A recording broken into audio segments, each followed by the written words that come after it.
Welcome to the 26th of June, everyone. Been kind of a rough week for women and owners of uteruses this week, so not to get too heavy on this topic, but just to make sure everyone's taking time to take time for yourself, protect yourself, and do what you need to feel safe this week with all the stuff coming through the news. Just listen to your body and do what's necessary to feel a little better. This week, we are looking at ancestral wounds as a way of sort of tying together. We started out with the father wound and the mother wound. But when we get into the ancestral wound, we are looking at how generations carry information forward through karma and how we interact with each other in our families and the sort of subconscious messages that we carry from that. As well, some people like to look at the past life karma aspect of this. And I always find the topic of past life karma very interesting because the purpose of the human mind is to separate and categorize everything. And even when it thinks about things like past lives, it likes to think of us as these separate humans moving through time. And so we often picture past lives as if we were little Lego men and we just keep popping that one Lego head onto other bodies as we go along. And that's a pretty common concept of how past lives work, is that you manifest in one body and then you manifest in another. And there's a way to access those stories of your past life, and they have a sort of wounding effect on who you are now that you carry forward. For me, I think of it a little differently, and that's not to say if you think of it the way I just described, it's wrong. Absolutely, everyone is having their own spiritual experience, so if that feels true to you, then I would keep experimenting with that. But if that feels a little weird to you, I always like to offer the alternative sort of idea.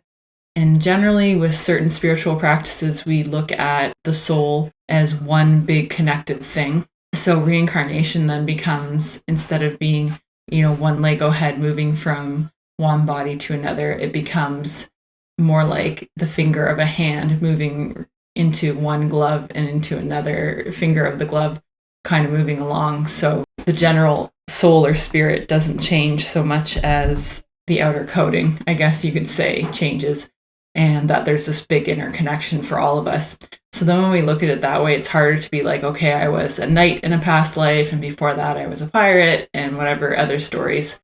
But what's interesting that someone pointed out, I believe it was Stephen Forrest, who's an astrologer who likes to look at past lives and things like that, is he pointed out that even genetically, we do carry past lives in the sense that we're all connected to every person that was born before us, that we have traveled down that genetic line, and we can carry that genetic wounding with us as if it lives in our DNA. And that concept for me is a little easier to attach to, simply because there is DNA, and physical illnesses can come through DNA, so it makes sense that maybe there's some biases and beliefs that can also come through that. And in my own life, I've seen how it's almost inborn in some people throughout families where everyone kind of has a similar belief system.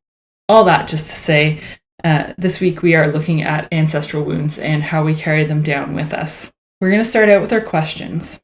Just remember, I'll put these down at the bottom, so if I'm going too fast or anything, don't worry, you can look at them again. The first question is, are there beliefs that have been passed down to you through your family? What kind of things are expected of you as part of your family? What happens to people who don't follow the expectations of your family? Do you carry fear around family beliefs and expectations?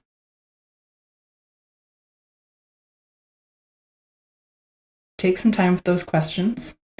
If another question kind of comes to mind, follow it. You'll have a better idea of how your family works, and we can talk about big family or little family, so your direct family or maybe your extended family, and just how that impacts you. And even if your family is adopted or not genetically related, realizing that there is some aspect of subconscious teaching that goes on there that could have been passed on.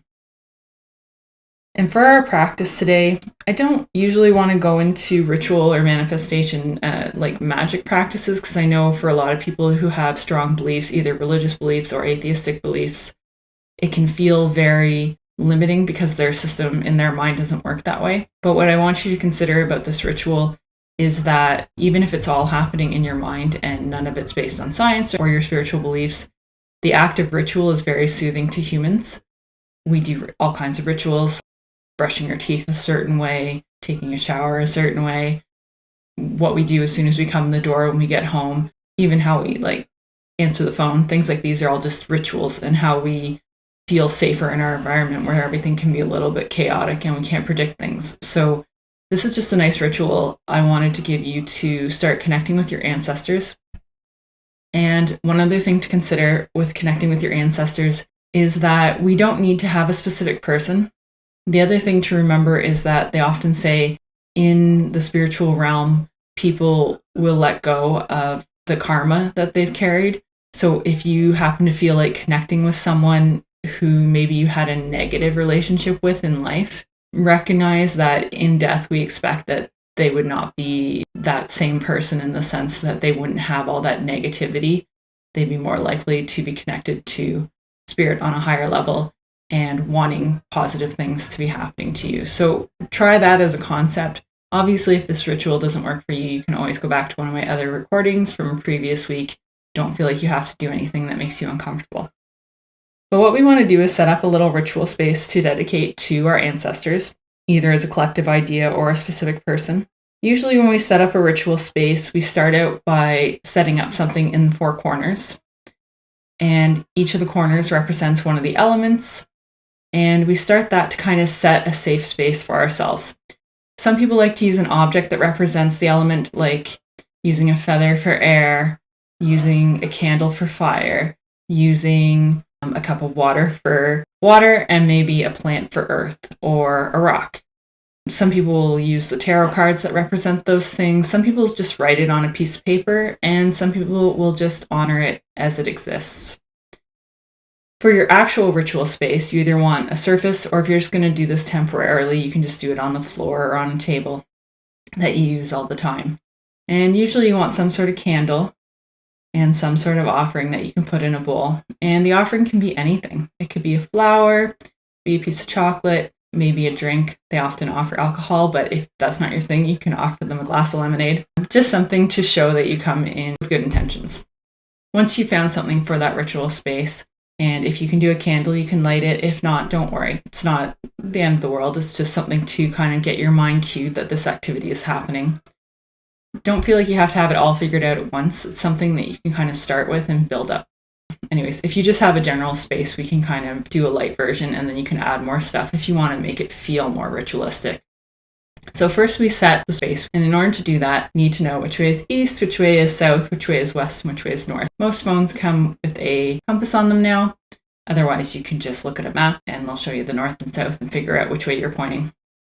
So I usually start facing east, and I will invite in the spirit of east, or the energy of east, which is also the energy of air.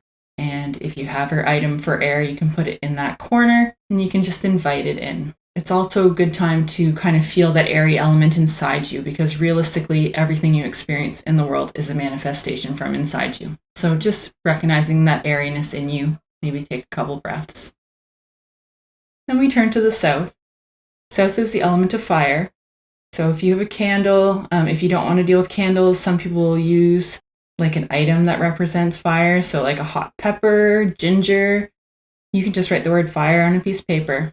When we're facing to the south, we're going to invite the fire element in and feel it inside us as warmth. Then we face west, and that's the element of water. Most people have water in their house. So if you just have a cup of water or something else that represents water to you, invite it in and feel that water inside you, either the wetness in your mouth or the rhythm of your blood pumping through your veins. We move to earth, and you are going to feel the earthiness in you as you invite earth into your circle. Now you've completed your circle. Hold all these manifesting elements in with you.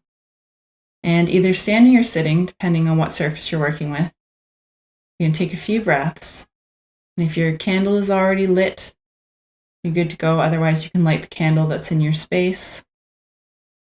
And if you had some sort of poem or chant you wanted to recite, you can recite it now. And then once you're done that, you're going to close your eyes. And you're going to start a sort of conversation with your ancestors. So first, I want you to feel them sitting with you. Some people like to feel them sitting with you as in the same spot you're sitting. Some people like to see them in front of you. Your eyes are closed, so just try to feel the essence of that connected energy that is part of who you are sitting with you.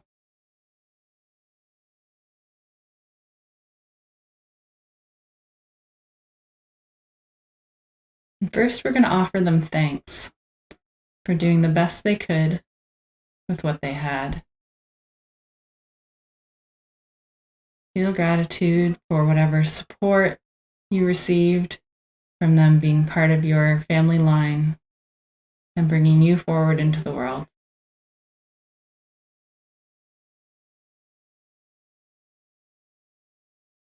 And I want you to take some time.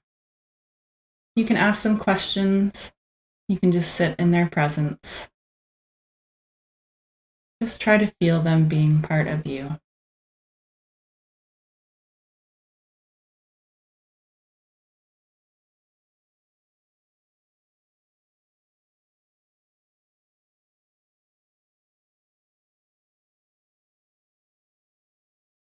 And everyone's experience here is going to be different. Some people will want to spend a lot of time here.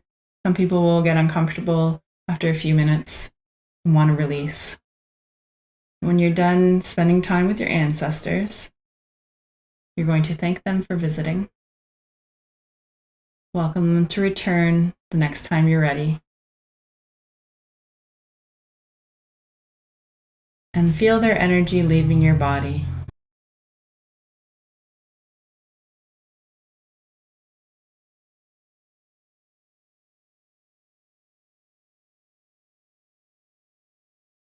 And before we're done our ritual, we're going to release the other elements. So facing north, feel that earth energy and let it go, thanking it for its energy. Facing west, thanking the water element as it leaves us. Facing south, thanking the fire element. And facing east, thanking the air element. Now it's up to you if you want to leave an altar for your ancestors, but if you do, make sure that you keep it clean. You can always come back to this exercise, especially if you felt like you could connect with someone that way. And if not, feel free to take everything apart and put it away. For our final grounding exercise, we're just going to use flowing water to release any remaining energy from ourselves. So if you're able to, you can get into a shower, but if not, you can just place your hands under some running water. And you're just going to let the water run over you. On the inhale, feeling anything that's stuck in the body. And on the exhale, feel the water, pull it away, and put it down the drain. Continuing to breathe, allowing the water to remove any tension, any stuck energy. Just let it flow away. And that's our practice for today. Hopefully we'll see you next week. Remember to take time for yourself and take care.